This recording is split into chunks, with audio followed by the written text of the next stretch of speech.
We are live? Yeah, we are live, sir. Okay.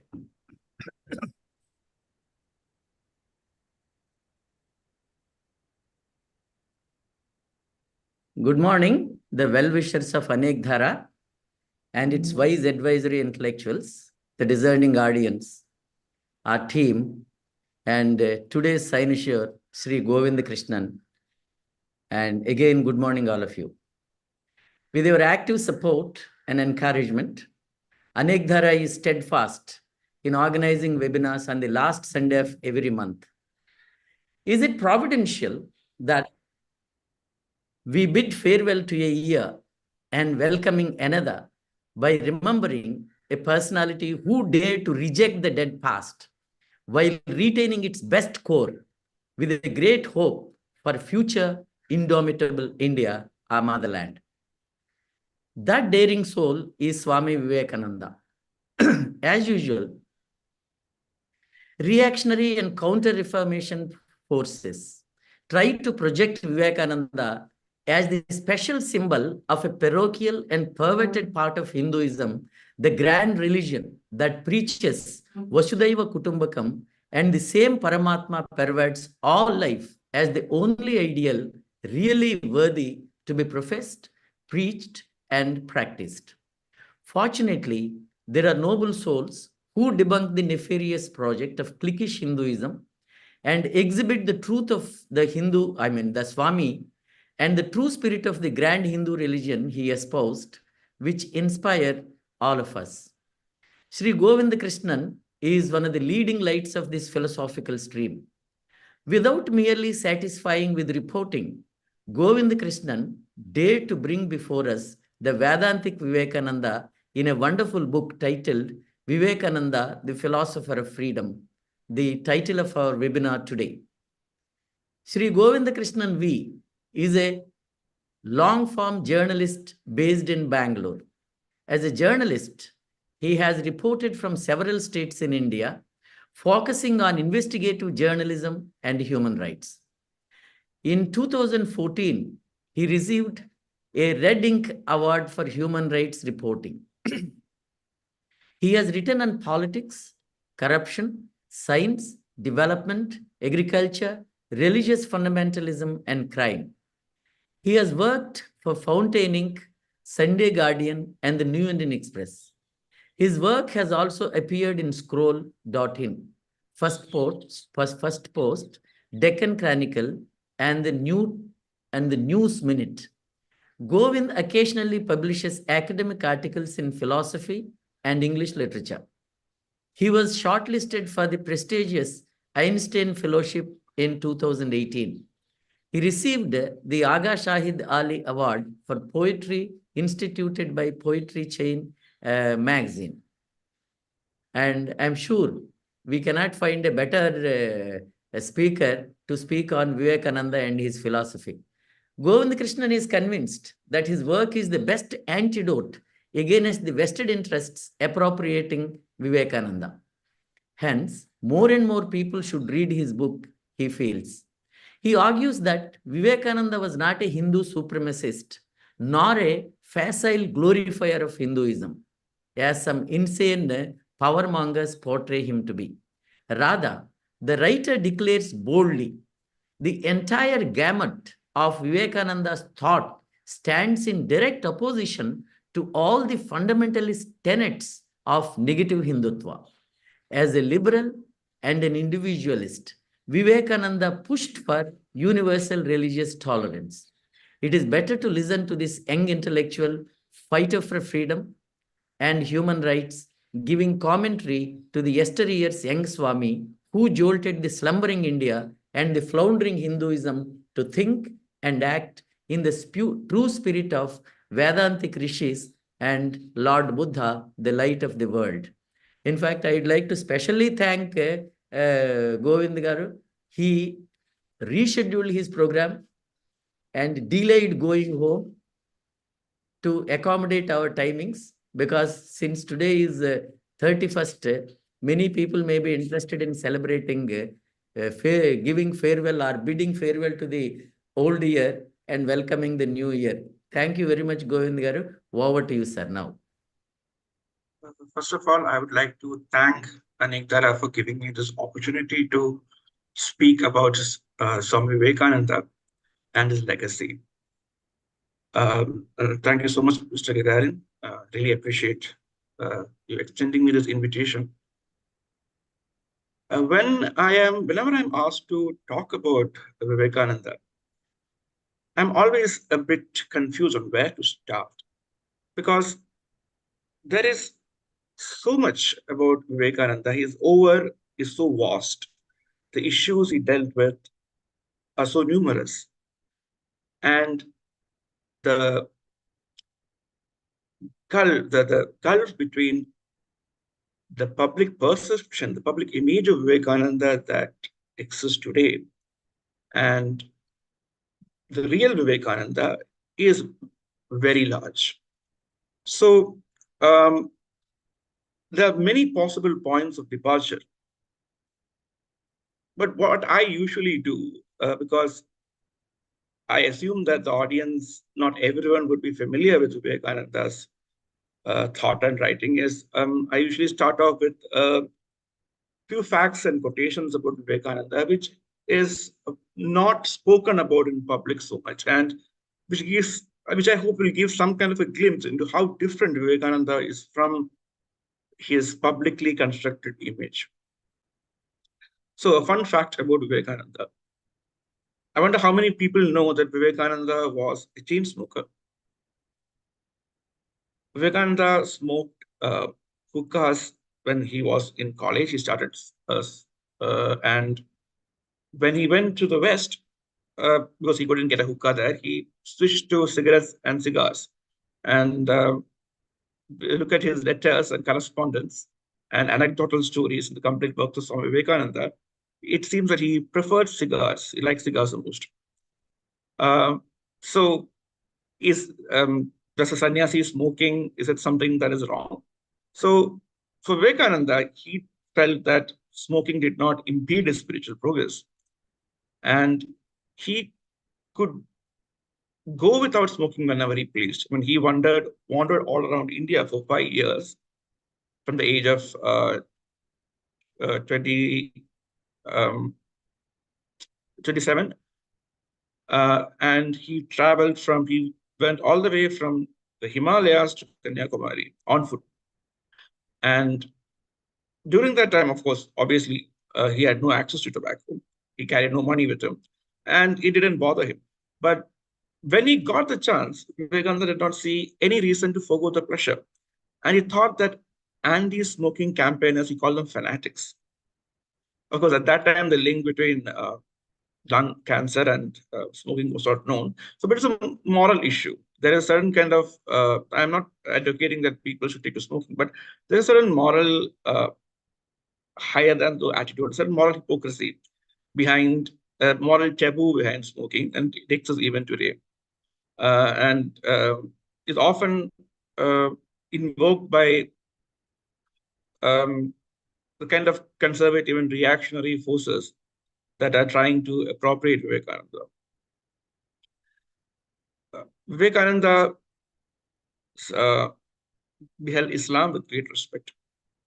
And he said, my experience is that if ever any religion approach to equality in an appreciable manner, it is Islam and Islam alone.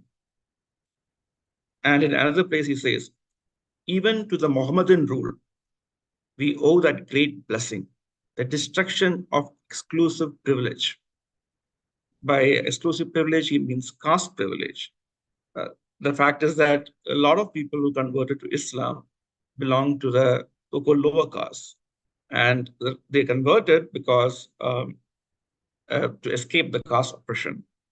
And Vivekananda was very aware of this. In another place, he says that the Islamic invasion came as a salvation to the downtrodden of India, 1/3 of our people. And the fact about Vivekananda is not very well known, is that he was a non-vegetarian.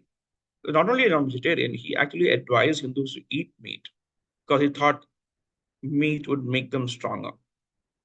And he was derisive about This attitude that to become spiritual, you immediately give up meat. He thought that was an empty show of religion. And he said that the country has gone to ruin since it has been flooded with dyspeptic Babajis living on vegetables. And very crucially, Vivekananda blamed India's decline from a great civilization to a poverty-ridden country under the oppression of the British, not on the British and not on the Islamic conquest, but on the oppression of the upper caste. He says the mass of Brahmin and Kshatriya tyranny has recoiled upon their own heads with compound interest.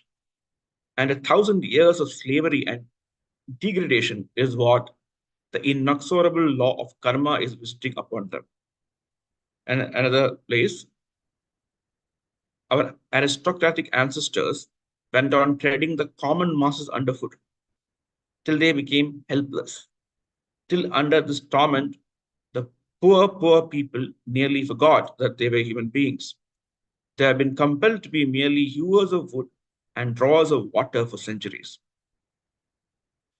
And Vivekananda opposed priesthood. He thought priests had hijacked the Hindu religion, and just like he believed priests in all religions too. And he says, so long as man thinks he has to cover before a supernatural being, so long there will be priests to claim rights and privileges and to make men cower before them, while these poor men will continue to ask some priest to act as interceder. Priestcraft and tyranny go hand in hand.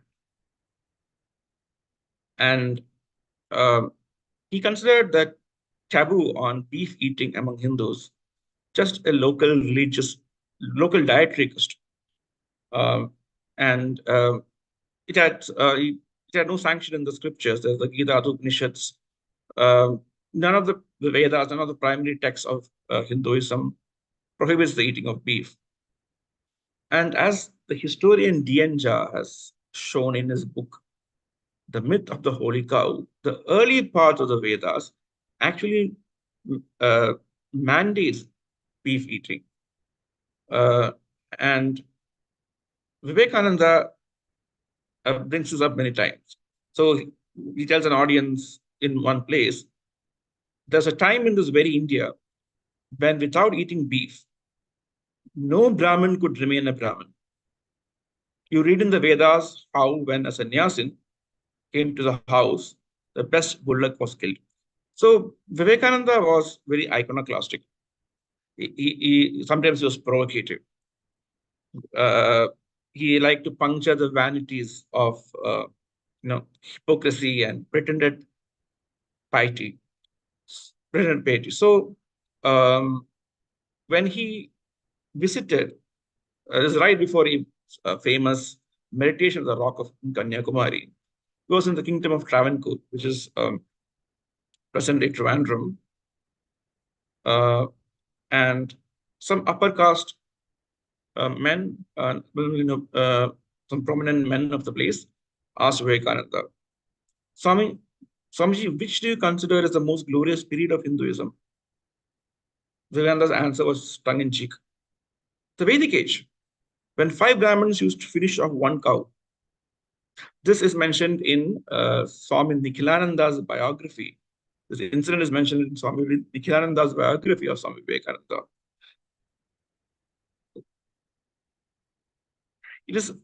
And Vivekananda was a champion of women's rights and what one could consider a proto-feminist.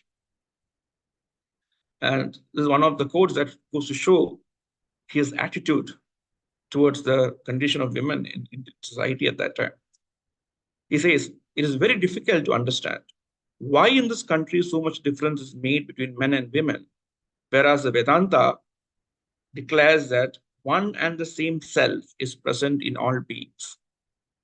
Binding them by hard rules, the men have turned the women into mere manufacturing machines. A final quote. This is something Vivekananda said in Boston, and this is to do with the Vedas. And he says, one peculiarity of the Vedas is that they are the only scriptures that again and again declare that you must go beyond them. The Vedas say that they were written just for the child mind. And when you have grown, you must go beyond them. Now, Vivekananda is not dissing the Vedas or denigrating them. What he means is that all religious texts, including the Vedas, are merely guides to spiritual realization. They just point the way. But ultimately, spirituality or religion consists in a direct perception of spiritual truths, not in reading books, not in uh, raising a book to revert status in worshipping a book, however holy it might be. So um, I hope these quotes have given some idea of how perhaps iconoclastic Vivekananda's thought was, how individualistic and how rational on many issues. So again, when one tries to talk about Vivekananda, there is this incredible distance, this gulf between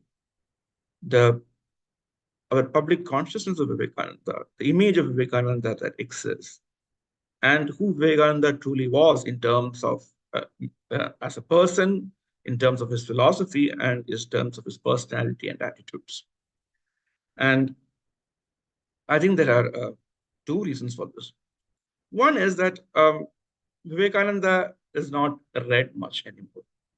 People all pay respect to him, but not too many people read him.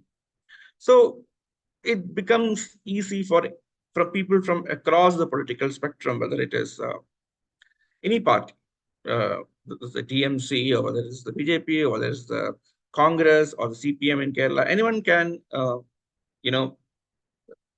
pay their respects to Vivekananda, and Vivekananda has become this rather empty symbol of adulation. We're all familiar with the famous picture of him with hands folded and with turban on his hair, staring at the camera.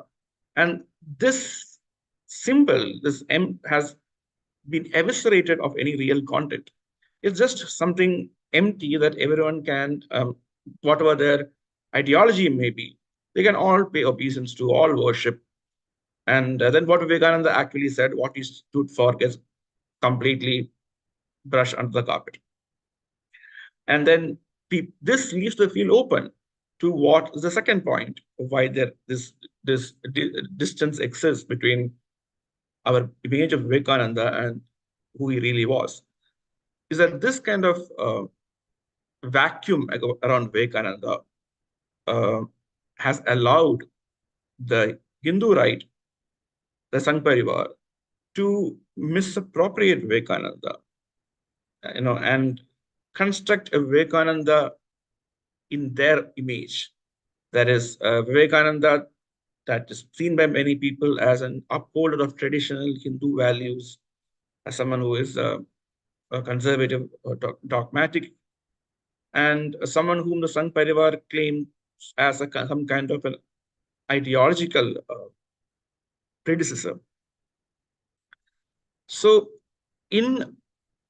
if you are to reappropriate Vivekananda and his thought and the values he stood for from this kind of misappropriation, I think it's not merely enough to state that Vivekananda was not in any way a Hindu chauvinist, let alone someone who sympathized with a Hindu ethnic nationalism, but that he was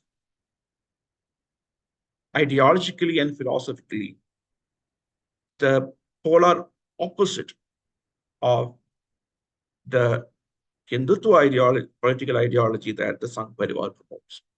The Sangh Parivar appropriating Vivekananda is really absurd. It's a bit like if imagine if the white nationalists in Europe, or neo-Nazis, the right-wing groups, if they appropriated, say, Voltaire, or if the Ku Klux Klan appropriated Martin Luther King Jr., because that is a level, that is the extent of the opposition between Vivekananda's thought and Sangh Parivar's ideology. So the Hindu right is faced with a problem, which is that it has no cultural icons of its own. So they have been appropriating figures from our national movement, or figures from the earlier phase of the Indian Renaissance. So they appropriated Sardar Patel and Subhash Bose, and they're trying to appropriate Ambedkar and Bhagat Singh. And Bhagat Singh was a Marxist. He was an atheist and a Marxist. In his prison, when he is awaiting trial, he writes the book Why I'm an Atheist. So Bhagat Singh's, and the same goes for Ambedkar. Ambedkar was an extremely harsh critic of Hinduism as a religion. Ambedkar thought that Hinduism was essentially an unjust religion. Now, whether that is true or not is something different. But the thing is, this is exactly, such a figure can have nothing to do with a Hindu nationalism. But though Ambedkar and Bhagat Singh, for example, their thought is the ideological opposite, the very negation of Hindutva, or that is political Hindutva, the Sangh Parivar's ideology. They are perhaps, in my opinion, less effective in combating the Hindu right because they come from different tradition. I mean, Bhagat Singh comes from the Marxist tradition, Ambedkar from a constitutional liberal tradition. So, but Vivekananda is not only a figure whose thought is diametrically opposed to Hindu nationalism, but he is speaking from within the Hindu tradition. He is considered to be an enlightened soul by millions of Hindus. His thought comes with a spiritual authority. And he also is deploys Hindu thought and philosophy. So it is within Hinduism that Vivekananda's thought challenges the Sangh's philosophy. And which is why I believe that Vivekananda's thought is one of the most potent tools by which one can combat the rise of Hindu majoritarianism.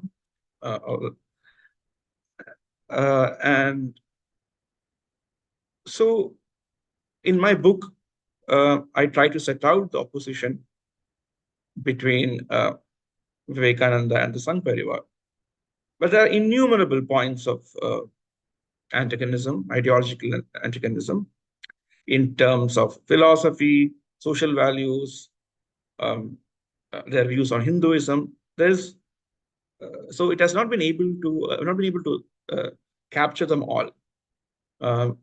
But what I've tried to do is look at 4 main dimensions of Vivekananda's, the conflict between Vivekananda and the Sangh Parivar. They are, one, Vivekananda's understanding of Hinduism, and contrasted with the Sangh Parivar's understanding of Hinduism. The second opposition is between Vivekananda's views on other religions, especially Christianity and Islam, and the Sangh Parivar's hostility towards these religions. A third point of opposition is also very important. That is Vivekananda's views of the West as opposed to the Sangh Parivar's ideas of Western civilization and culture. And lastly, which might seem a slightly more minor point, is that their views of the individual, the role of the individual in society, is the exact opposite. Vivekananda was a radical individualist in a lot of ways. So while certain parts of Vivekananda, when his thought would look to be traditional, in other parts, he takes individualism to such a level that he sounds almost anarchist. And this is the exact opposite of Sangh Parivar's ideology. If you read any of their, their ideological stalwarts like Golwalkar, Hedgawar, Savarkar, or Deen Dayal Upadhyay, for all of them, the individual has meaning only in relationship to a larger entity like the Hindu race or the nation or Indian culture. And the individual, Golwalkar says in so many words, that the individual is dispensable. It is the race that lives on, the nation that lives on. But for Vivekananda, the individual, the human, is a site of the human soul and of all spiritual reality. So for him, society was something epiphenomenal, something of a secondary derived phenomenon. It was the individual that was supreme. So this is the kind of difference that is there between philosophy of totalitarianism, where the collective controls and dictates to the individual, and the philosophy of liberal individualism, where the individual tries to attain his or her own goals.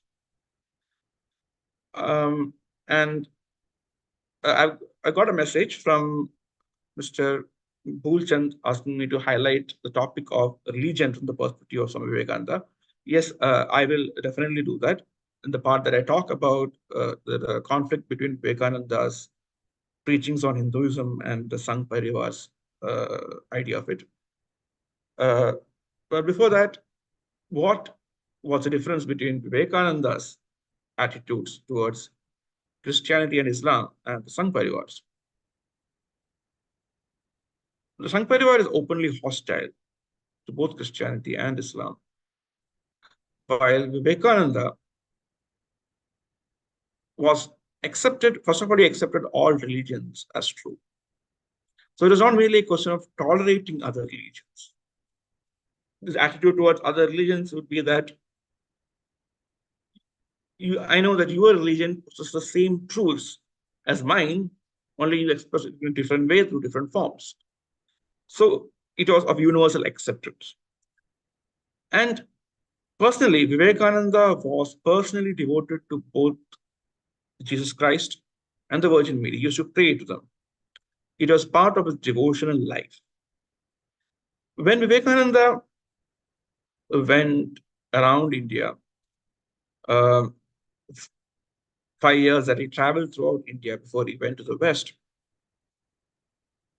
he went on foot. He carried no money with him.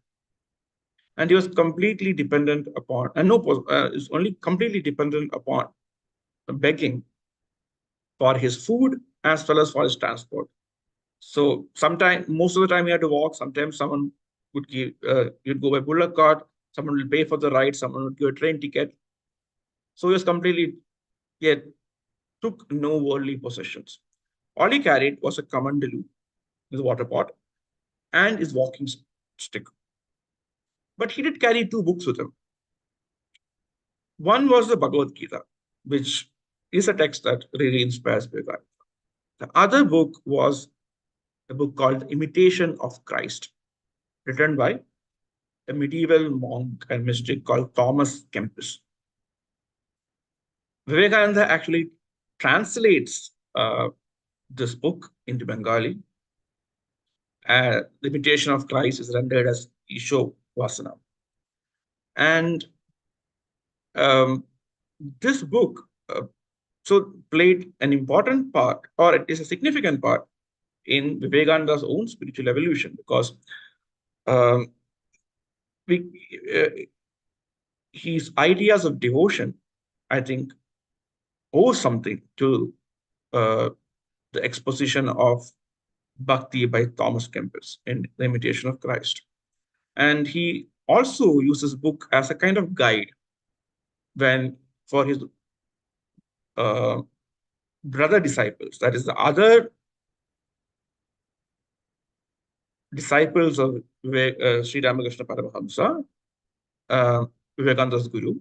There were 12 of them. And when all of them were staying, they all stayed in dilapidated house in Varanagur and practiced sadhana continuously. And The Imitation of Christ is one of the books that Vivekananda used to guide their monastic discipline. So Christianity was an essential ingredient in Vivekananda's own spiritual life and evolution. So regarding Islam, Vivekananda does not have that same kind of a personal devotion to Islam or connection with the Prophet Muhammad. But Vivekananda held Islam in great respect as a religion, like he did all religions. And you find this when, for example, Vivekananda talks about encountering a Muslim fakir during his travels, of whom he says that every line in his face showed that he was a Paramahamsa. There is an enlightened soul in Hinduism. And he was aware of the Sufi tradition, which in many ways parallels the Advaitic tradition in Hinduism, and Vivekananda was an Advaitist, which declares the essential unity of the individual soul and the divine transcendental absolute. It's called so he was aware of that the Sufis had the same kind of similar mystical experiences as the Hindu rishis who were Advaitists. And what Vivekananda really singles out about Islam is that what he considers his peculiar excellence as a religion. Because Vivekananda would contrast religions. It was not a time of political correctness. People contrasted, compared religions. And Vivekananda had criticisms for all religions as well as praise for all religions, what he considered their individual defects and particular goods. So what he considered Islam's great quality was that it fostered a spirit of equality among his followers. So comparing it, Vivekananda remarks about how Hinduism or Christianity does not achieve this. Hindu society is marred by caste structures, caste oppression, Christianity by racial differences. While Islam, if you become a Muslim, you are immediately accepted as a brother, an equal part of the community. And often Vivekananda in the West had to encounter Islamophobia. So in India, in the subcontinent, antagonism against Muslims is a relatively recent phenomenon. It starts in the 19th century and with the advance of capitalist modernity. But in the West, it goes just much deeper roots, going all the way back to the medieval ages and the Crusades. So Vivekananda often encountered this kind of prejudices against Islam in the West.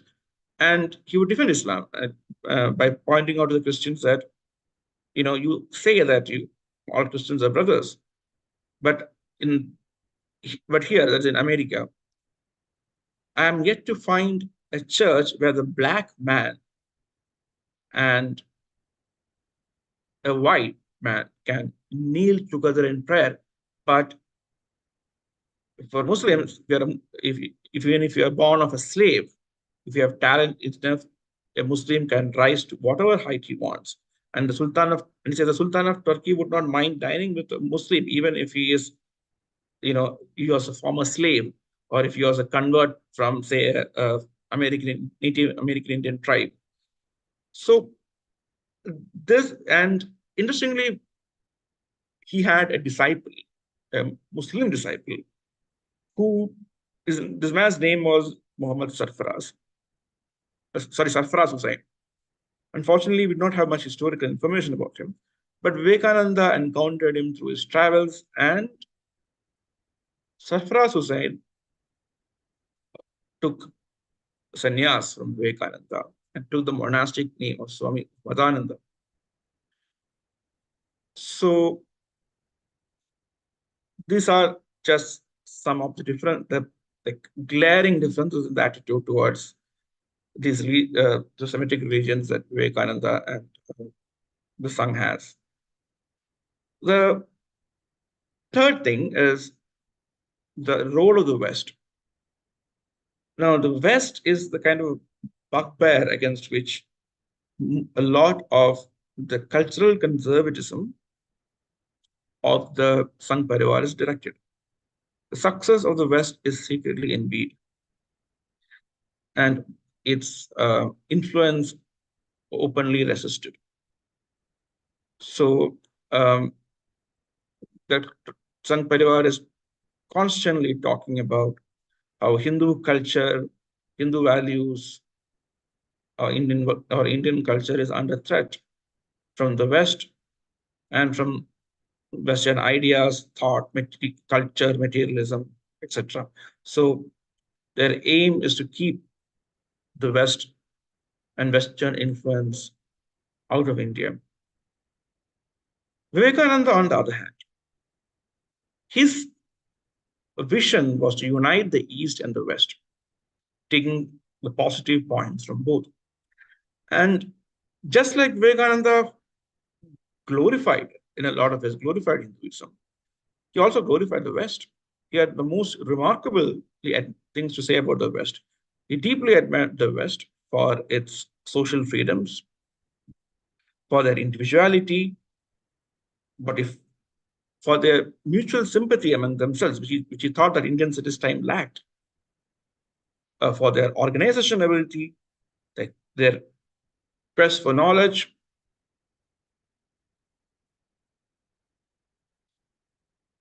and their scientific advancement, their dynamism. And Vivekananda thought that these were qualities that Indians should learn from the West. In fact, in one of so Vivekananda says that in religion, the West gave no freedom, and hence religion has not really developed in Europe. While in India, the opposite is true.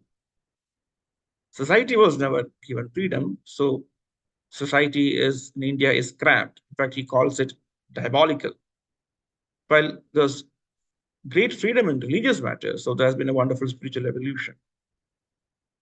While it is true that Vivekananda thought India had a special destiny to spread spirituality in the world, he also thought, and this is what is never talked about now, he also thought that India had as much to learn from the West as to teach her. And Vivekananda wants all the ideas in the world come into India and compete with each other so that the Indians can take the best out of them. And in fact, he says he wants Indians to travel all over the world to get out of India and see what the world is like. He says that any Indian who travels abroad does a lot more than for his country than people who just read books and are frogs in the well. So the final part, as the point I was making, is the fundamental opposition between Vivekananda's preachings on Hinduism, his understanding and interpretation of Hinduism, and the kind of Hinduism that the Sangh Parivar constructs. Vivekananda's interpretation of Hinduism is a negation of the kind of Hinduism that the Sangh Parivar constructs through his actions and propaganda.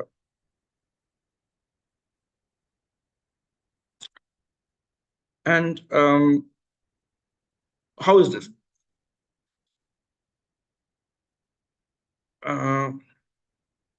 This because,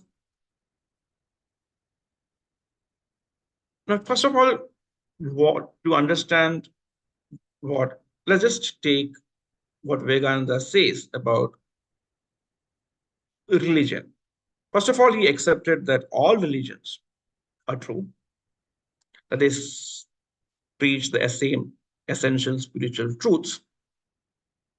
And he says, if one religion is true, all the others must be true. Thus, the Hindu religion, and he's talking to a Western audience here, thus the Hindu religion is your property as well as mine. He says in another place, my master used to say that these names as Hindu, Christian, etc., stand as a great bars to all fellow feelings between man and man. You must try to break them down. They have lost all their good powers and now stand only as baneful influences under whose black magic even the best of us behave like demons. So, another place he says, this is my father's religion, my country's religion, or my book, or my this and that are all superstitions of the ages. They will vanish.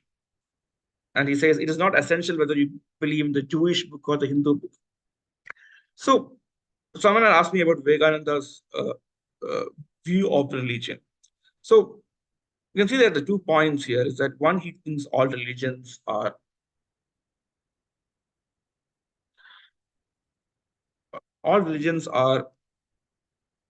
preached preach the same truth.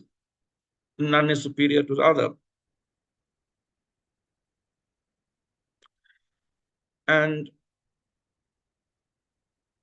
but how does this come about? Because after all religions differ in their theology, in their mythology, in their philosophy. So how is this? How are we to make sense of this claim? The thing is that for Vivekananda, and here this aspect of Vivekananda's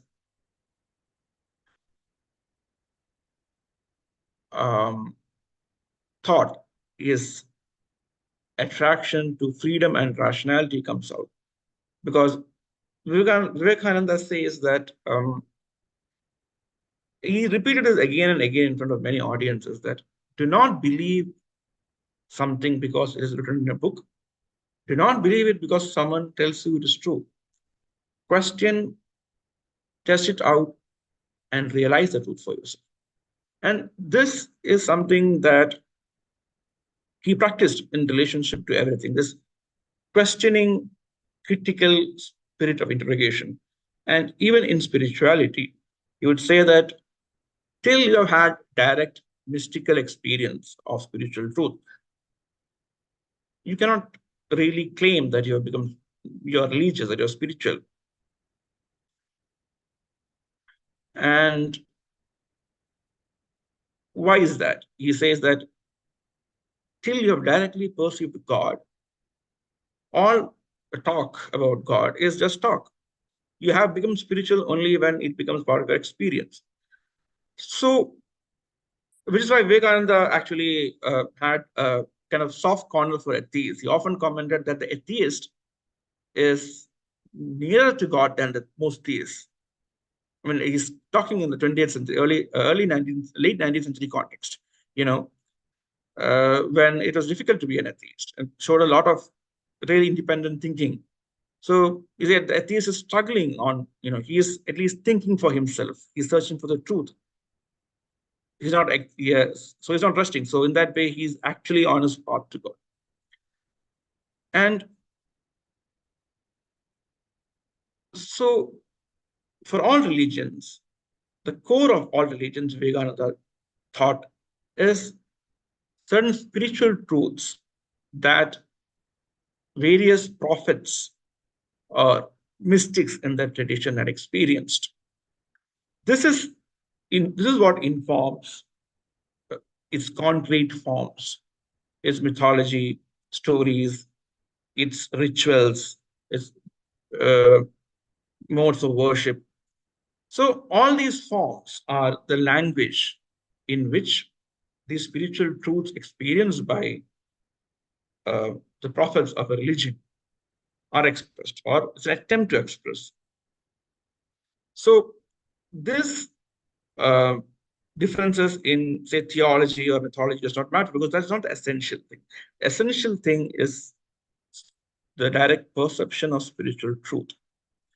So Vivekananda, so this again brings up to his conception of religion. Vivekananda, throughout his work, says this, that a religion consists of an essential and a non-essential part. The essential part are the spiritual truths, while the non-essential part is the forms through which it is expressed. So he compares it to a jewel within a casket.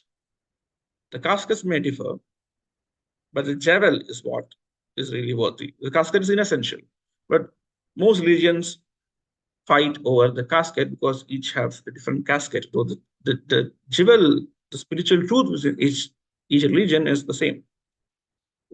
So there is, when he was in America, a reporter for an American newspaper asked Vivekananda, what exactly about religion are you trying to teach? And he says, it is really the philosophy of the religion. The kernel of all is outward forms.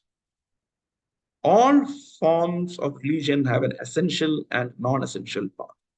If you strip away from the latter, that is from the non-essential part, there remains the real basis of all religion, which all forms of religion have in common. Unity is behind it all. You may call it God, Allah, Jehovah, the Spirit, love, is the same unity that animates all life, from its lowest form to its noblest manifestation in man.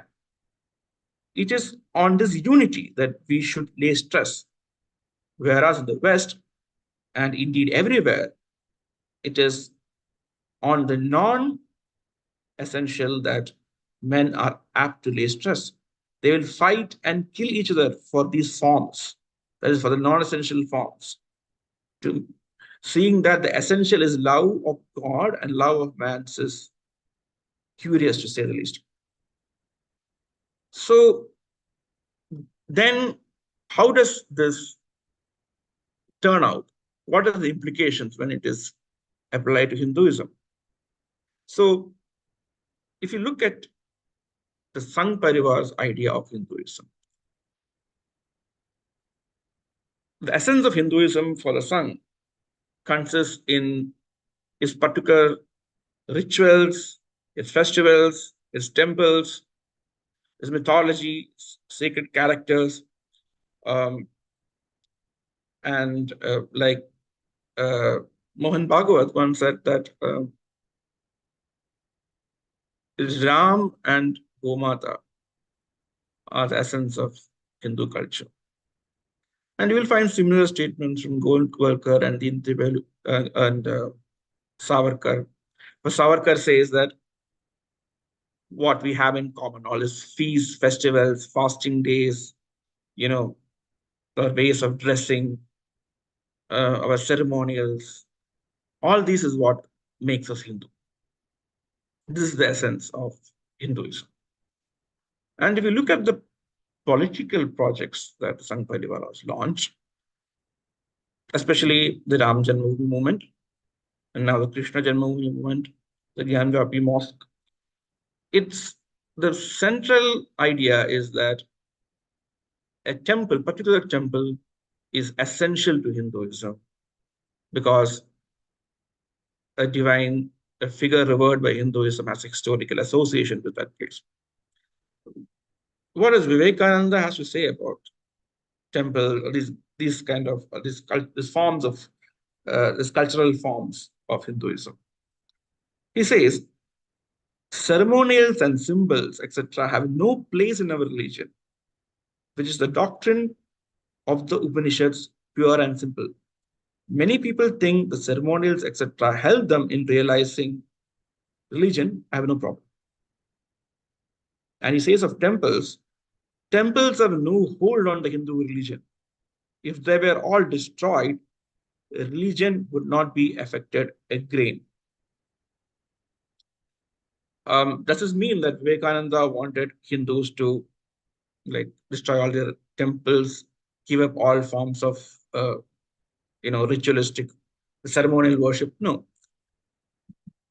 But Vivekananda himself occasionally worshipped in temples. He worshipped ceremonies using ceremonials. But what Vivekananda stressed again and again is that one should understand the nature of these things. So, idol worship, for example. What is the place of idol worship in Hinduism? Vivekananda explains is that the infinite is beyond conception. The infinite absolute is beyond space, time, and causation, beyond any mental conception. How would you visualize something as abstract as that? For most human beings, it is impossible. What comes to your mind when you think of infinity? So he says, we need a concrete form to associate with, to symbolize the abstract. And whether it's an idol, a picture, an icon, focusing your concentration on that concrete image calls up the idea associated with it, which is of something infinite and transcendental. But he again says that this is only in the beginning states of spirituality. As you advance in your spiritual quest, you don't need these forms because you come face to face directly with spiritual truth.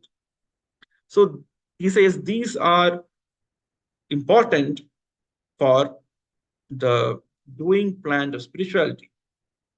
But the value is purely symbolic. They're tools, instruments. And the greatest mistake people make is that they mistake these instruments, these tools, these means for the ends. They think that religious or spiritual truth or divinity is to be found in temples, in buildings, in rituals, forms of dressing, and customs like that. While these are all optional aids and instruments to direct you towards spirituality and towards God. So it is also important that Vivekananda warns of the dangers of taking these image, this what he calls, so this is what he calls the non-essential part of religion, the external forms through which spiritual truths are expressed. So he always warned that if you become fixated on these forms, not only will you not develop spiritually, but the whole thing runs the danger of degenerating into fanaticism. So, in respect to, say, the Ram Janmabhoomi movement, it is, and what happened? The temple was built for Lord Ram in the belief that the Ramayana is a historical account that Rama was a prince in Ayodhya. And in the process of doing this, the mosque was destroyed, the Lloyd Mosque was destroyed. There were riots throughout India in which thousands of people lost their lives. In this context, it would be very edifying to look at what Vivekananda says about personalities, that is, divine personalities, prophets that the religions admire. He thinks that unlike other religions like Buddhism or Christianity, there's a central figure.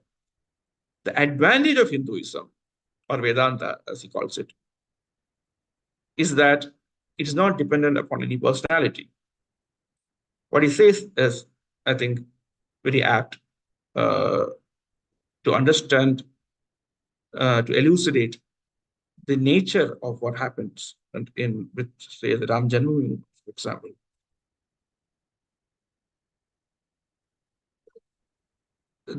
In Vedanta, the chief advantage is that it is not the work of one single man. And therefore, naturally, unlike Buddhism or Christianity, or Mohammedanism, the prophet or teacher did not entirely swallow up or overshadow the principles.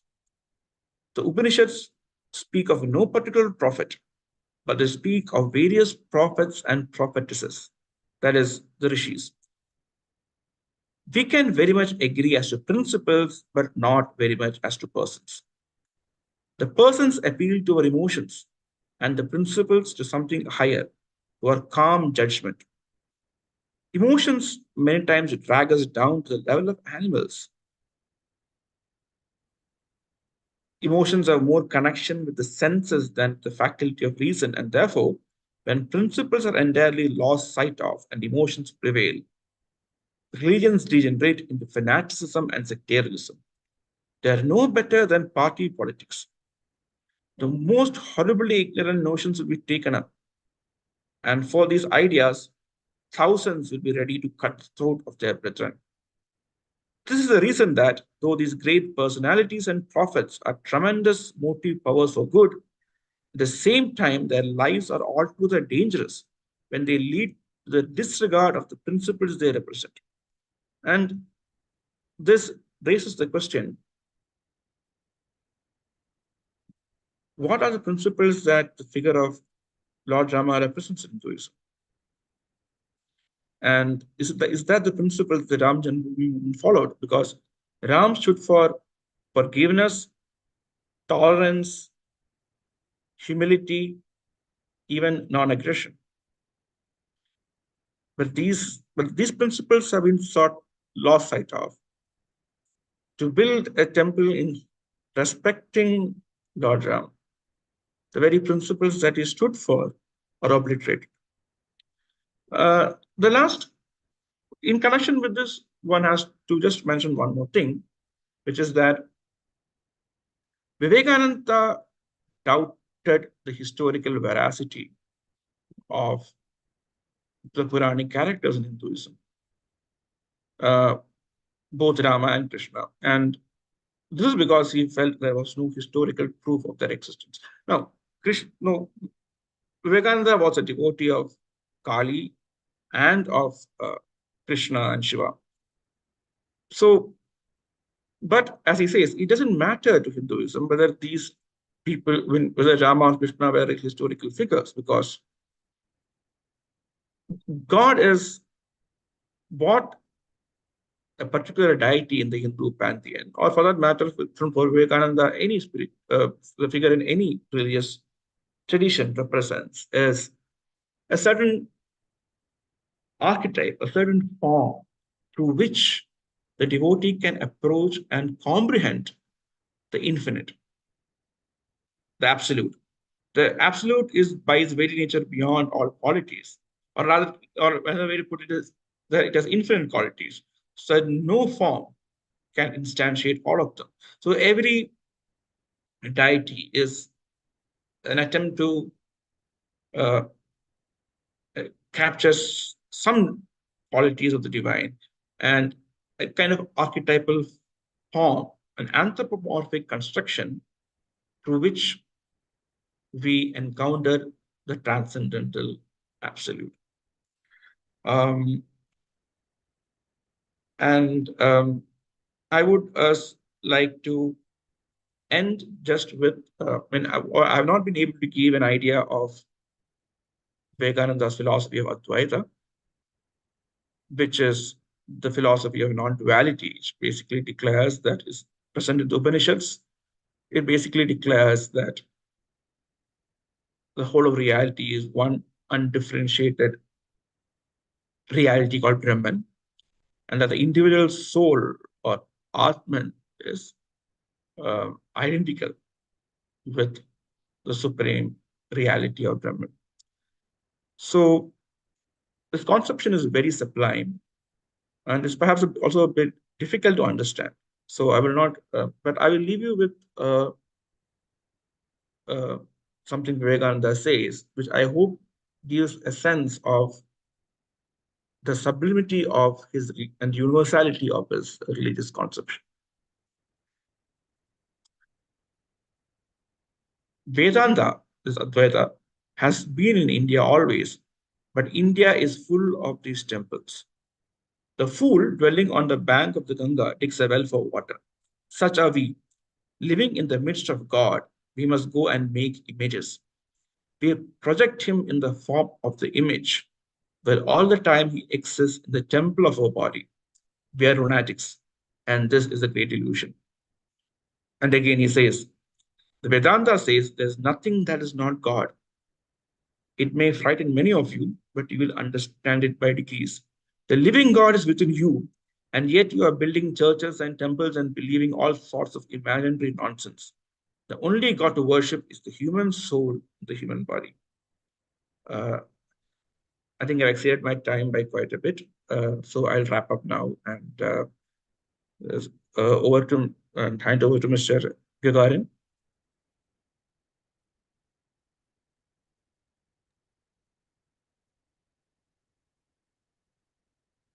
Yeah. Thanks a lot, Govind Garu. In fact, you tried your best within the limited time available.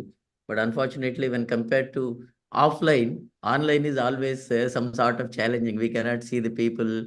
We are unable to understand what are their feelings and all.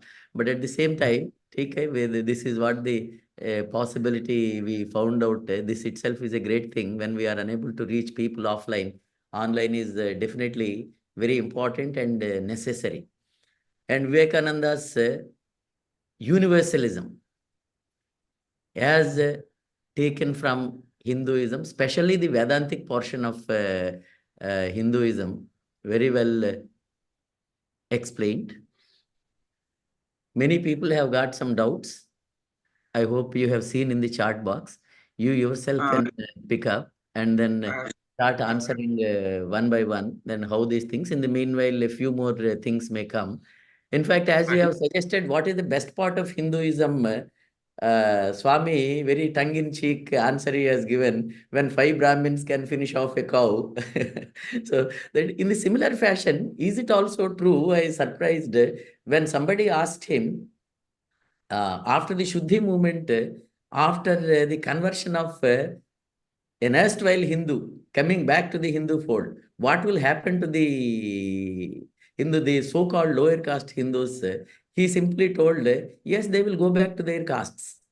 Is it also similar type pejorative or rhetorical? I do not know exactly. You can just dwell on. Because of tedious in the reply, what he said was they will create their own caste. Okay. What Vivekananda, in fact, tried to do, his idea was that, we try to raise the caste status of a lower caste. So he, in one instance, he gives sacred threats to certain Dalits who comes to Ramakrishna mission and gives them the Gayatri Mantra and declares that, you can call yourself Brahmin from this day on. So his idea of overcoming caste at that time was to gradually give the Brahmin status to all castes, so that eventually the word Brahmin itself will become redundant. Everyone are Brahmin, so there is like everyone being a gentleman. It is, with historical hindsight, we can see that this is not an idea that will work, because there is so much structural violence within the caste system. But again, that's our historical hindsight. Vivekananda was operating in the 1890s when caste violence was not very prevalent. And after all, Vivekananda's vantage point was of an upper caste. He could only see from the top. He had no experience of the structural nature of caste oppression, the subject of his subjective experience. He didn't come into contact with the writings of Phule or somebody like that. But but interestingly, even Subramanya Bharati in the 1920s, I think, he also tries to do the same. He invests a Shudra with a sacred thread. He thinks even at that late time, this is the way to go forward. So I'll try and address some of the questions, which are very good. So this question is from Shubha. Swami exclaimed, "No religion on earth preaches the dignity of humanity in such a lofty strain as Hinduism. and no religion on earth treads upon the necks of the poor and the low in such a fashion as Hinduism. Isn't Hinduism the same now as when Vivekananda spoke of it thus? I would think that there's some things that have changed in the sense that what Vivekananda is talking about is here is caste oppression, as well as the neglect of the condition of the masses, the complete apathy of the upper caste when it came to the dire poverty in which the lower caste lived and died. In Vivekananda's time, this was connected to Hindu religion directly, because a lot of the upper caste held that everything from untouchability to the jati system and the privileges and superiority of the Brahmins were sanctioned by the Vedas. And Vivekananda and reformers like him who opposed this said that no, this is not sanctioned by the Vedas, and that is an argument that they have. But at that time, it was very interesting to note that this kind of theological discourse actually had a huge part in society. What the village priest said, for example, decided the religious life and attitudes of all the people in the village.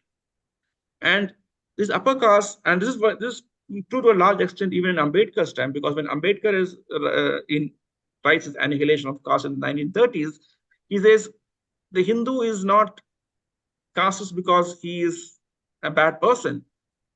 He is casteist because he's religious. The religion teaches him to do it. Now, the ideas that were current at that time, that supporting Varna and Jati through appeal to scriptures, these were mainly scriptures like the Manusmriti and the various Dharma Shastras. They do not exist anymore. I don't think that theology, Hindu theology, plays much of a part in the construction of caste now. We have to look for there are other reasons that we have to look for, but it seems to be not so central anymore because Hindu theology itself is not central in the lives of most Hindus today. I mean, the Shastras, for example, have really no importance in the sense that people like in Vivekananda's time, you could see how at least the Hindus' understanding of the Shastras, their view of the Shastras, actually molded social relations. That doesn't exist now. So I would say that perhaps India is, while it has improved, caste oppression has remained to a very large extent unchanged. And that is the oppressive reality of Indian society. What exact relationship Hindu theology and religion has to play it is a question that I think needs further interrogation and inquiry. And from the review book, as per Vivekananda, what does Hinduism consist of? Vivekananda Hinduism, so he locates Hinduism in one, textually, the scriptures, and in the ascetic traditions. So one, there is a direct appeal to the spiritual experiences, the putative, the alleged spiritual experiences that mystics within the Hindu religion has had over a long period of time. Secondly, there is the question of scriptural authority. And for Vivekananda, Hinduism is basically based on the Upanishads and the Bhagavad Gita.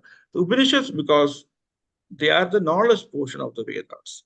Vedas are divided roughly into the Karma Kanda, which is to do with work or rituals, and the Jnana Kanda, which is the concluding portion called knowledge portion, and which are the Upanishads. It's also called Vedanta because it is the Anta, the end of the Vedas. So if you look at something that's really strange about the structure of Hinduism is that usually when there is a revolutionary change within a religious tradition, it leads to a rupture. Like, for example, the Reformation in Christianity. and the split it caused between Protestants and Catholics. But in Hinduism, strangely, this kind of ruptures are assimilated within the tradition to show surface continuity, and no rupture is as radical as it occurs between the Upanishads, that is the Vedanta, and the previous portions of the Vedas. Because in the Vedanta, it declares that all rituals are useless for spirituality. It has no spiritual value. Some some Upanishads actually mock the ritualism of the earlier portions. So, in this metaphysical core of the Upanishads, and in the Gita, which is a commentary on the Upanishads, teachings of the Upanishads, is where Vivekananda scripturally locates Hinduism. And for him, Hinduism was not about trying to believe in a particular doctrine, but in being and becoming, in directly realizing spiritual truths. And he thought the classical four paths of Hinduism, the Jnana Marga, the Karma Marga, the Bhakti Marga, and Yoga. And what he thought was, so when he spoke of the excellence, there's only one thing in which Vivekananda claimed that Hinduism had something that other religions had not, which is that Hinduism recognized that there are many paths to truth, and hence all religions are valid paths. So crucial here is the concept of Ishtadeva. That is, the Hindu devotee is given complete freedom to choose whichever deity he wants to worship in whichever way.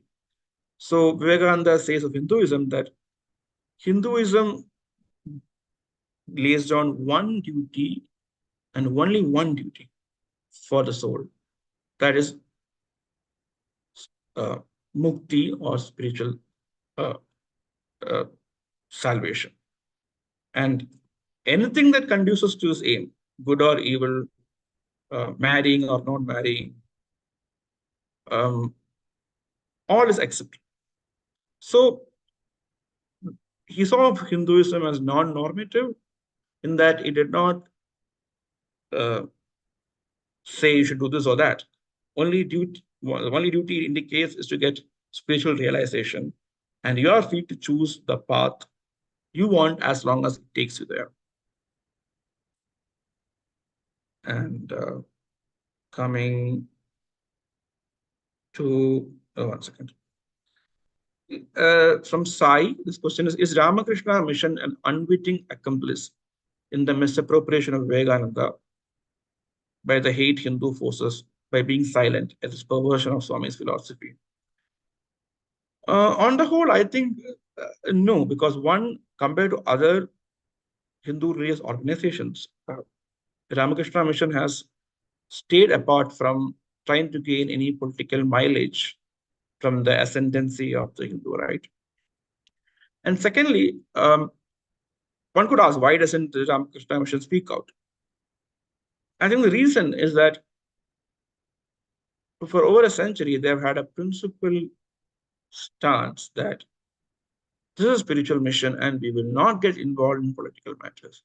So even during the greatest political movement in India, the freedom movement, national movement, the Ramakrishna mission stayed away from it. It stayed aloof. It said people who enter the mission are sannyasis who renounce the world, and they cannot get involved in politics, however noble the cause may be. In fact, a sister Nivedita, who was Margaret Noble, an Irish woman who became, Vivekananda's disciple, and she was instrumental. She had a huge role in the national movement, but she had to officially disassociate herself from the Ramakrishna mission to take part in the national movement. And there's no animosity involved, but the Ramakrishna mission required her to do this. So I think it's not that the Ramakrishna mission is kind of an accomplice, but it's just that they're continuing the policy that they are a spiritual mission, and it would be dangerous for them to get involved in any kind of politics. The question from Linktree: Vivekananda respected all religions and was not a bigot. He vehemently criticized the epistemological approach in the Semitic religions like Quran and Bible. He was purely rationalistic. He embraced Hinduism because of the freedom that Hinduism adheres to. What's your opinion?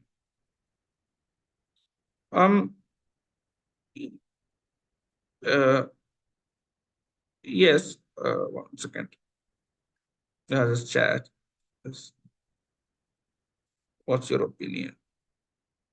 Can you kindly elaborate on the philosophical foundations of Vivekananda's thought and his linkages with various thoughts of Vedic and non-Vedic philosophies? Regarding the first question, yes, he did disagree with the popular forms of organized. He was against organized religion per se.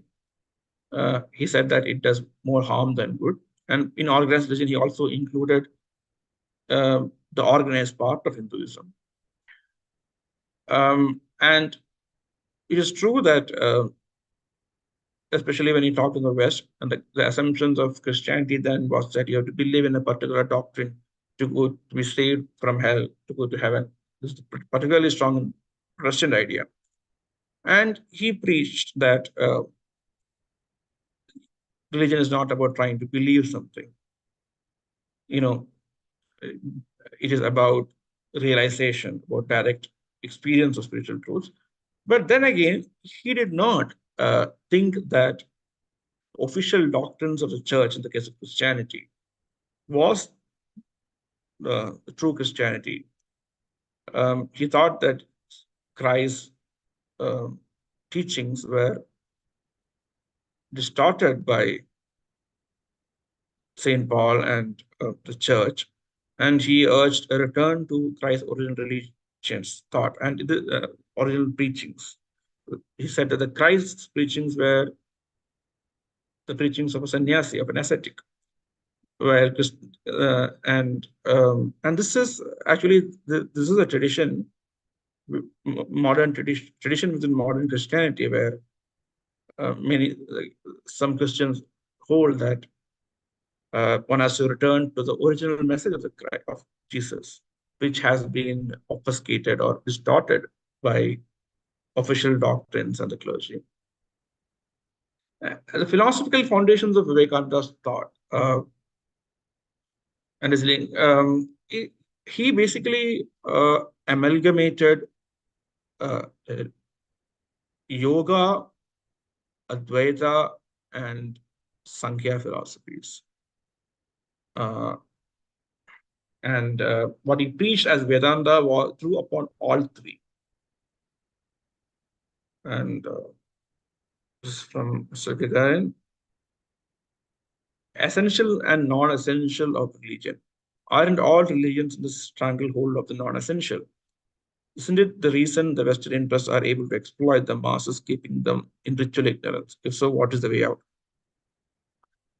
Yes, mostly one would say that this is true to greater or larger extent of all religions. What Vivekananda saw as this is one of the reasons Vivekananda promotes Advaita and critical reasoning. So Vivekananda, he says that as long as you have the idea of God as someone sitting above the clouds that you have to please, you will be scared of it. And religion becomes about going to a priest. So what he advocates, he believed that Advaita was the future religion of mankind. And by Advaita, he doesn't mean the particular doctrine preached by Shankara or the Hindu, something that is peculiar to Hinduism, but he means that within every religious tradition there is this monastic stream. So one has in Sufism, in Islam, and in Christianity, there are the Rhineland mystics, all of whom talk about the experience of unity with God. So he thought that the idea of God and the human soul as one reality was a rational religion, which did away with the need to, obey the commands of a god or priest, and that this is the philosophical religion towards which future humanity should aspire as people became more and more rational. And he also wanted people when using, it's not that he was against bhakti, but he wanted people to be rational and think critically, even when they embrace the path of emotion and love towards God, is bhakti. And here is the thing, it is perfectly possible to pray at a temple or a mosque or whatever, or to do a certain ceremony and realize that this is symbolic. You can hold that attitude, that you realize, you're conscious of the fact that you are using an aid or an instrument to get to your means of spiritual truth.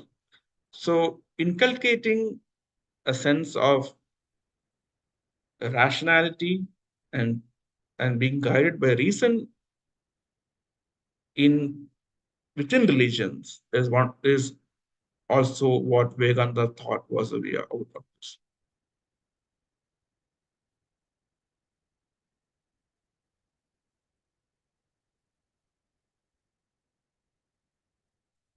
And the last question I can see is again from Mr. Gagarin. Is Vivekananda's interpretation of Hinduism too intellectual to be really understood by the laity and masses? Is it because of this it is easy for bad political forces to misrepresent him and misappropriate him? What is the most practical method of taking Vedantic Hinduism to the people so that equality will usher destroying caste distinctions? I'm not sure that's a question I can really answer. It's a good question. Is Vivekananda's interpretation too difficult for the masses? He himself did not believe so. Vivekananda thought that one could express the spiritual ideals of Advaita in a very simple way. And his plan for regenerating India was to go and spread the message of Advaita, that every human being is divine, to spread this among the people, among the poor as well as the wealthy, among the lower caste, the upper caste, so that human beings are one, empowered by the thought that they are potentially divine, that they have all the power in the universe within them, and that they also treat other human beings as complete equals because they see them as manifestations of the divine. How exactly to do this is a very difficult question, and unfortunately, in a short life, Vivekananda probably passed away at the age of 39, did not have time to draw up concrete details of how this could be done. And even now, when we think about it, it is a very difficult question to answer how exactly this can be done. But in principle, Vivekananda believed that this message of Advaita should reach the masses.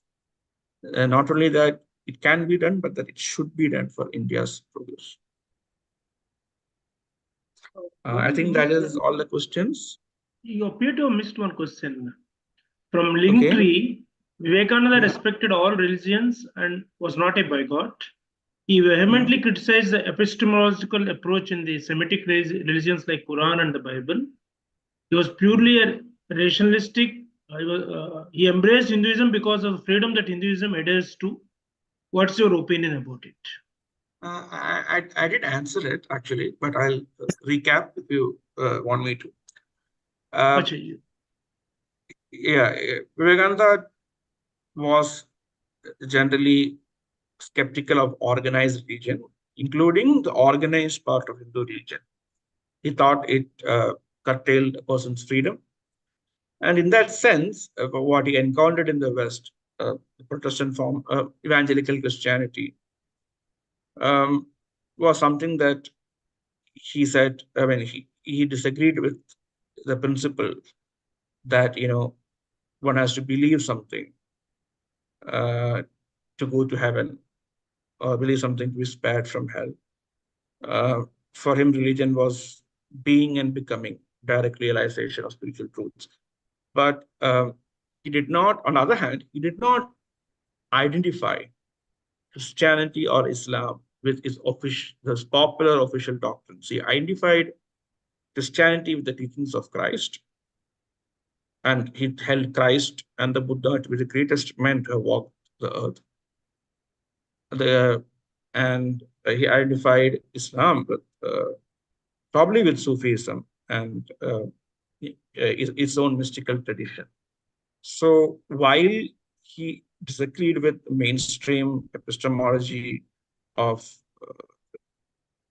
Christianity and Islam, he did not therefore think that these religions are inferior. It's just that you have to look at a different place to see where the spiritual truths of the religion lies. Okay, thank you. Govind, over to you. Yeah. Thanks a lot for the wonderful session. But obviously, when we discuss a titan like Vivekananda or greats like anybody for that matter, you have mentioned Dr. Ambedkar pretty in a context. Yes. It is very easy to misappropriate them rather than really appropriate them. Yes. So now the present context, I don't know what whether that is what Hegel says. It became such a spiritual age in which anti-spirit became spirit. So in this sense, appropriation itself became misappropriation. So therefore, perhaps different tools, different methods, different fighting concepts may be required to really bring out India from this abyss. That is what I am worried. That is what also you have told. And one of the best method you have chosen is writing a book. Gagarin, sorry for intervention. There are two more questions on the YouTube. Would we address them, Govind? Can you just put it in this chat so that I can read it? Yeah, I'll just put it. Please. I have also not seen. I'm sorry. No, they just came. Oh, they just came. No, in fact, actually, many people, about 2 people sent personally to me. So that is why I have mentioned their names. So as you have suggested, you have chosen a wonderful path of writing a book. Perhaps more and more people may read, and we have to make people see organized religion. I just posted one question. Please, Virender Singh. Did Vivekananda consider vegetarianism essential feature of Hinduism? No, he has already told in his, Yeah, kindly. Yeah, he has addressed, but I'm posing the question because I don't know why the person is. Better reiterate again, nothing wrong. More the reiteration, the better. Vivekananda considered vegetarianism essential feature of Hinduism, and his opinion about eating beef in general and Hindus in particular. Vivekananda did not consider vegetarianism as an essential feature of Hinduism, or he did. He in fact was a meat eater himself, and he advised Hindus to eat meat because he believed that, the scientific belief at that time was that animal protein made you stronger.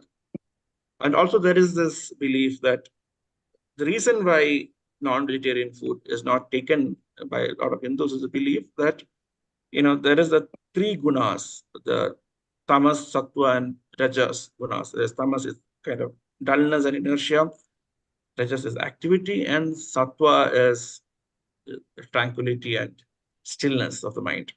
So non-vegetarian food is supposed to raise rajas, this unconstrained activity, impulse towards the activity and the senses. But what Vivekananda said is, taking this sattva as the aim, most people in India are just immersed in tamas, in dull inertia.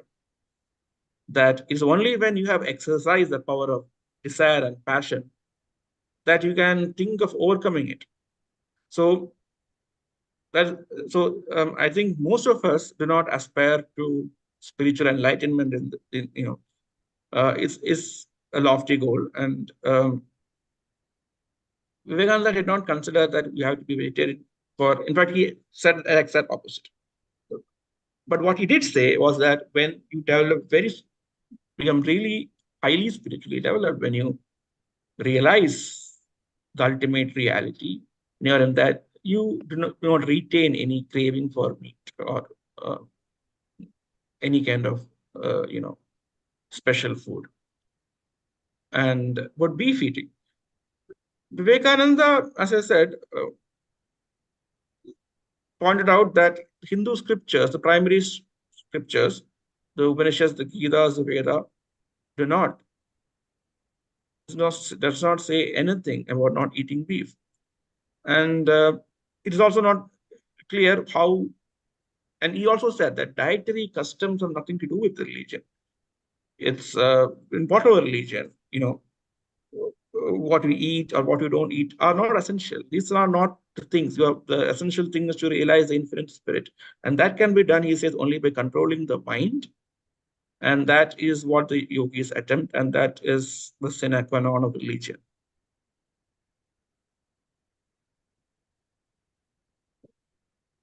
This is from, the other question is from Subodh.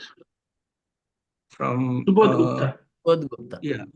RSS worships Vivekananda and follow him. However, I do see there's a difference in the practices and action. Are you saying that RSS do not follow Vivekananda? Oh yes, RSS does not follow Vivekananda. As I said, if they followed Vivekananda, they wouldn't be the RSS. Because in every way, Vivekananda's thought is antithetical to what the RSS believes in. In fact, the essential, all the various conflicting aspects, the RSS believes in a Hindu identity that has to be mobilized. A Hindu should identify with Hinduism.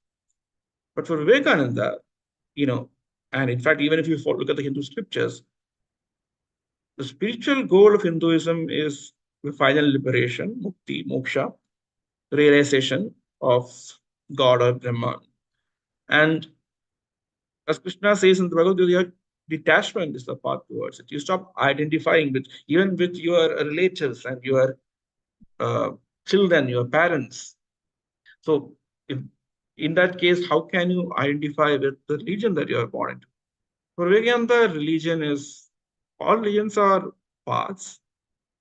One can say one path is more suitable to one person than the other. Or maybe you can compare different paths and say, maybe this path has something that others don't offer, but ultimately they are only paths. So it is the non-essential things. And it is the non-essentials that the RSS has lashed onto and says this is Hinduism. But for Vivekananda, this is the casket in which the jewel rides. They are obsessed with the casket, and they're completely missing the jewel, which is the spiritual essence of Hinduism. It's from Jayasimha Makineni. I have always been struggling since a child to understand the difference between philosophy and religion. Your comments, please, for I haven't heard much about Swamy Vivekananda, the philosopher, in this webinar. Can you later talk about his influence on the freedom struggle? There are two separate questions. I'll first address Second question is not Jaisimha's. Second question is not Jaisimha's. First question is Jaisimha. Okay, then I'll address the first question. So Vivekananda, the relationship between religion and philosophy. So in the West, it is customary to separate theology and philosophy. Theology is, systematic religious thought or philosophizing within the assumptions of religion, while philosophy is non-religious, systematic thinking on the nature of reality. But in Eastern tradition, in Buddhism, Jainism, Hinduism, there's no separation between philosophy and systematic thinking within a religious framework that is systematic thinking about the nature of reality. Yes, I have not been able to say much about Vivekananda, the philosopher, and it's a limitation of time. So there's so many things to say about Vivekananda. But Vivekananda was a follower of Advaita, but his interpretation of Advaita is slightly different from that of Shankara. In that Vivekananda seemed to do two things. I think his greatest innovation is that in the Upanishad Mahavakyas, like Tattvamasi, Aham Brahmasmi. So that it basically says the Atman, the individual soul, and Brahman are the same. Now, usually the tradition also concentrates on the Brahman. Vivekananda focused a lot on the Atman, the individual self, as the site of ultimate reality, as a manifestation of divinity. So this allowed him to make the individual the locus of spirituality. And this is this aligned him to modernity and modern culture, where the individual is the locus of all political and social rights. So in a way, one can understand Vivekananda's philosophy as an attempt to come to terms with modernity, to restate spirituality and religion in the terms, the changed terms of modernity. And the other thing, which has been very less explored, and I don't think anyone has looked at it systematically, is that Vivekananda seemed to attribute a reality to. So Shankara says the world is Maya or illusion, by which he does not mean that the world does not exist, but that it's the case of misperception. The famous example is of the rope and the snake. The snakes, you see a rope in the dark and you mistake it for a snake. Like that, you see Brahman and mistake it for the world. But this does not give us much to go on.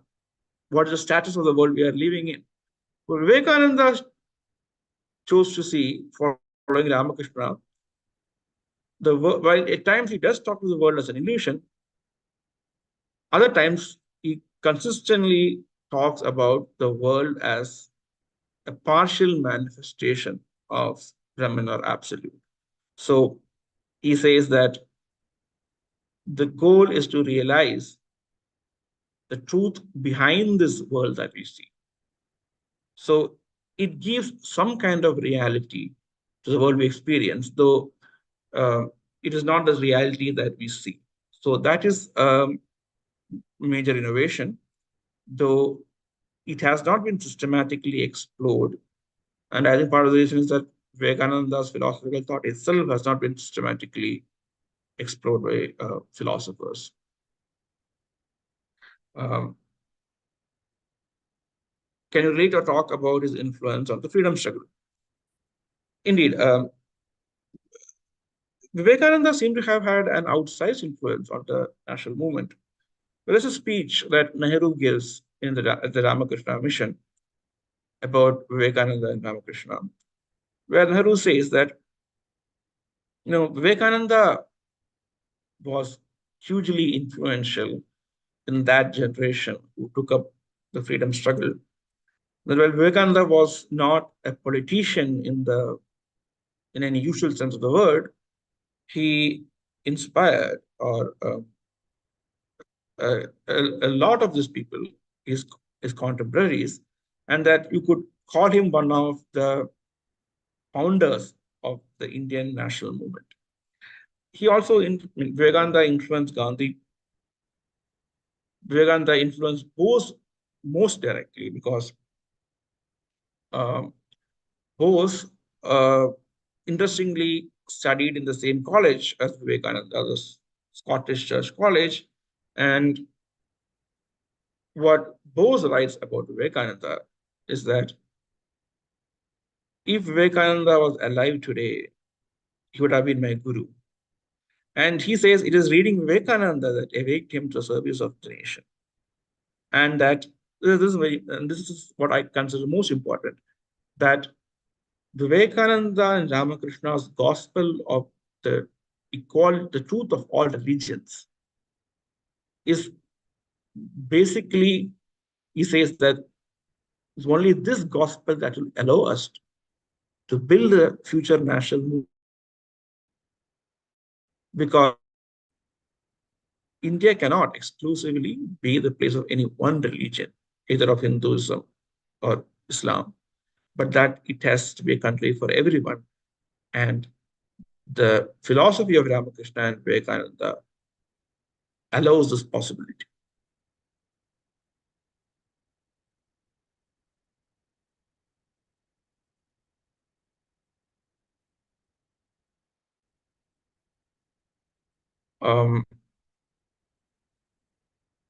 I think it would to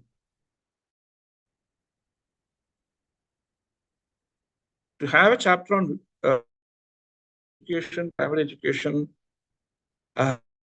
India now is that the citizens of India, then everyone outside the Indian bureaucracy or outside private management, the parents or others, have very little input into elementary education. So it's not only Vivekananda, but Indian elementary education needs radical reform because it's highly ineffective. But people who see these problems and have solutions for them have they don't have a feedback loop into what private schools decide or what policies governments decide. So one has to first overcome that obstacle before we can even think of introducing Vivekananda's philosophy. But I think what Vivekananda would have, I think what he says about freedom, about liberty, the need for liberty, the need for rationalist thinking. These are simple. Vivekananda wrote in very lucid, very simple prose. So he had a great talent for introducing complex notions through very simple language. So I think the elementary level, just some of what Vivekananda's quotations from him on what he said about freedom, liberty, and reason, the need for individualism, critical thinking, would go a long way.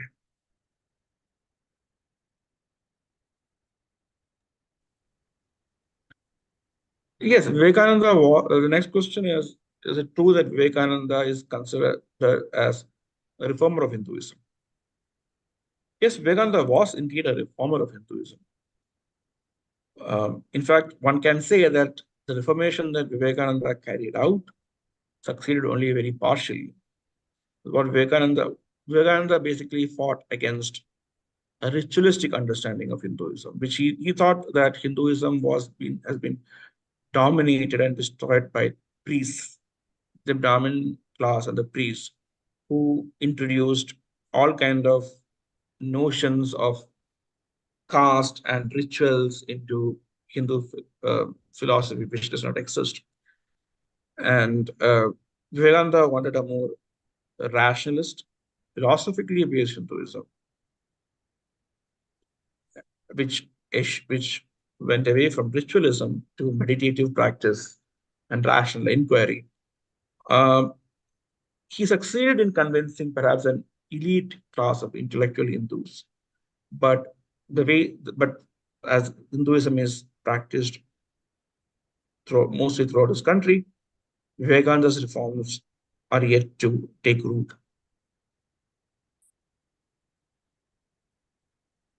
Yeah, thanks a lot. It is a really wonderful session. I think, Ravi, no other questions, na? I am unable to see any questions. Yeah, not as of now. I think you can go ahead and close the session. Yeah. So anyway, it is, in fact, a final word is appeared to be really icing on the cake. We are neither Vedantists, nor Puranics, nor Tantrics. We are just don't touchists. Our religion is in the kitchen. Our God is in the cooking pot, and our religion is don't touch me. I am holy. If this goes on for another century, every one of us will be in lunatic asylum. That is what Swamy Vivekananda told in a really prophetic way. And I think perhaps we are very fast, not only becoming a lunatic asylum, we are adding so many other addendums to this. And hopefully, people like Govind Krishnan are the hopes. As Gopal Krishna Gokhale told, if at all we have lot of criticism was there against them by the extremists, Gopal Krishna Gokhale told, perhaps Providence wished us to serve our motherland by our failures, and the future generations can serve the motherland through their successes. So in the similar fashion, even though in this wonderful fight against obscurantism, the greater the failure, I should consider the greater the success. And in this process, really I have to thank Govind Krishnan garu for the wonderful way of fighting and opening up without any fear, telling that, or rather calling a spade a spade. Thanks a lot, and we thank everybody, including the audience. Ravi, kindly take over and tell about our next webinar. Ravi? Yeah. Kindly. Oh, yeah. Thank you, Gagarin. And thanks everybody for the complete webinar. Now, the next webinar will be on the 28th of January. It is on the working of Indian Constitution, visions and aspirations. And that will be attended, that will be addressed by two eminent personalities, Dr. Gautam Bhatia and Dr. Usha Ramanathan. It will be on the 28th again at 11 a.m. So thank you once again. And we close the webinar. Sadiq, you can disconnect.